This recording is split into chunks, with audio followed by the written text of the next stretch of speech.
Got to be honest and candid here. As an author, having a book banned is probably a wonderful thing, but it has repercussions. It can be dangerous, it can be frightening, and often people further down the line can be attacked. Salman Rushdie, for example, some of the translators of his book and people who sold the book were murdered.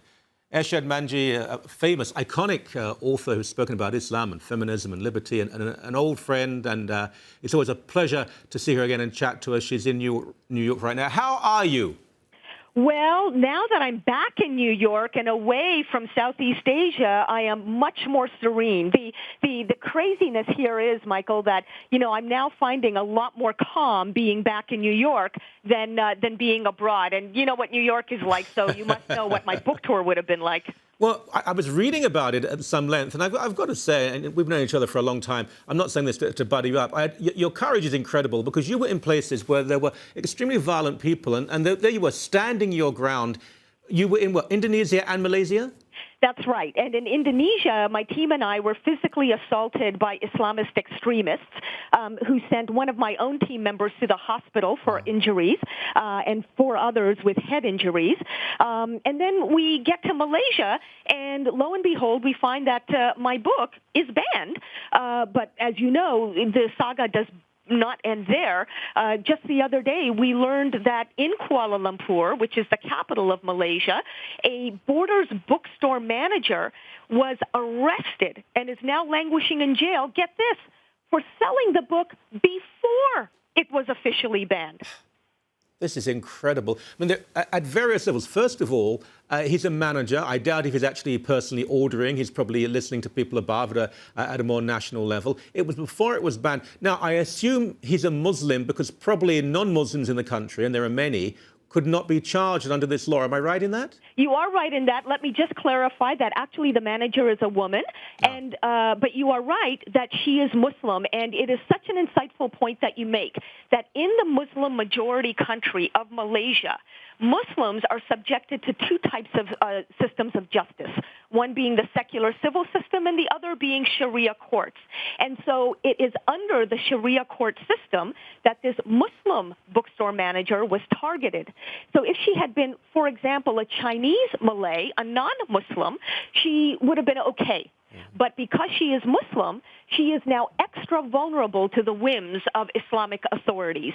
And so what you have in Malaysia, crazily enough, is a system in which Muslims have fewer rights than non-Muslims. Yeah. And this is the segregationist logic that is alive and well in a country that, claims to be all about pluralism and diversity. Yes, and when people accuse you or me of being Islamophobic, for goodness sake, most of the victims of this are Muslims. But you made this point, and it's absolutely central, because we're told over and over again that Malaysia and Indonesia are the 2 countries that have got it right. These are moderate, pluralistic Islamic countries. What you're saying is that ain't true.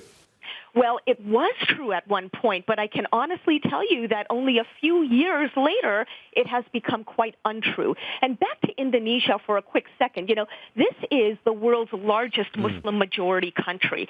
It has a secular constitution. There was a time when I could go to Indonesia just 4 years ago with a book with a far more provocative title than Allah, Liberty, and Love and be warmly received, Michael.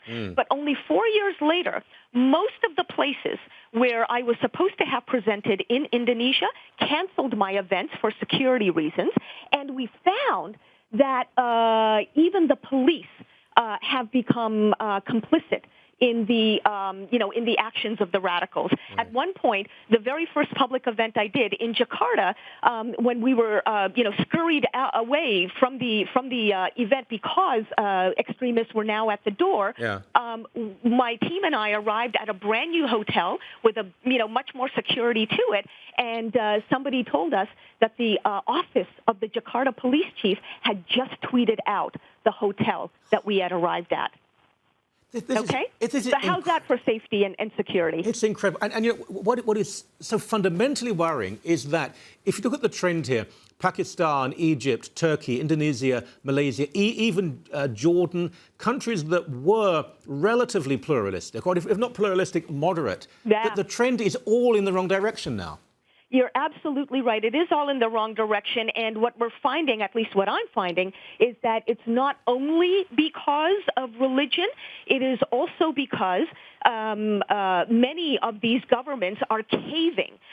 They are wanting to sort of show global investors that we have stability in the country. Right. So instead of fighting against the radicals who create instability, they are compromising with the radicals, and people, ordinary people whose rights are being trampled on constitutionally, feel that they have nowhere else to turn, because if they do complain to the police, guess what?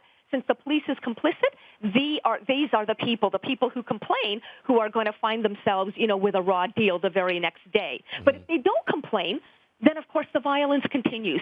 So you can see the catch-22 that a lot of Malays and Indonesians find themselves in. Yeah. How about you personally? Are you prepared to, you've got to take care of yourself. Are you going to travel to these countries again in the near future? You're darn right I'm going to. I absolutely will. Never allow radicals of any kind to stop me from exercising my free will. That doesn't mean that I'm going to be cavalier and, go with no security. Sure. But, Lady Gaga was supposed to be doing her concert in Jakarta very shortly after my book tour there. And she outright canceled because of what is happening, And I say that if you are going to be truly an advocate of anti-bullying, then you can't let extremists or their lackeys among the police and the government bully you into silence. With me, that's never going to happen. Oh, you know what? Lady Gaga is no Irshad Manji on so many levels. Hey, my love, it's always a pleasure. From your lips to every conservative's ears, Michael. It's always such a pleasure. So proud to call you a friend. You take care. We'll have you back soon. Thank you. I sure will. Thank you, friend. Bye-bye.